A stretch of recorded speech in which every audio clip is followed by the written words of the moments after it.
जिगर के जाने। चंदा रानी मोर माया कहानी।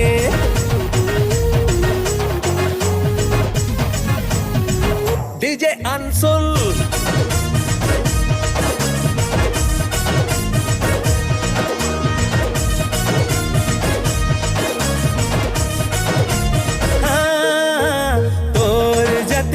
खूबसूरत नहीं है कोई जहां में, एक झनते राजकुमारी दूसर कोई कहाँ है। नैन तोरे झील जैसन लगते कोई नशा है। जब गुजर खस सामने ले मुंगरा कसमम हाय। तय कुदरत के करिश्मा कसम नहीं मारो लबारी।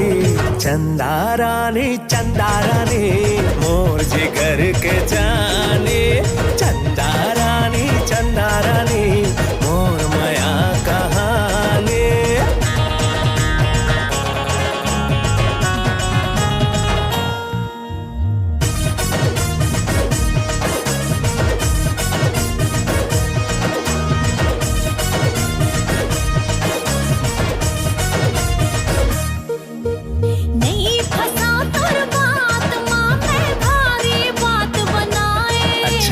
मुलारी झाई खातिर ते हम रंग रंग के गोठे आए।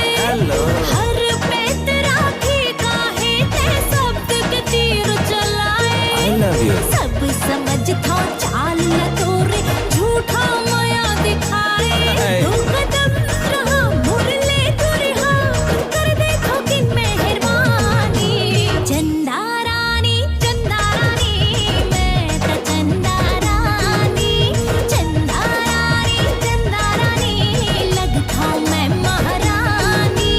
धरती के नाम सुन ले बैठे बोला आसमानी। चंदा रानी मोर जिगर के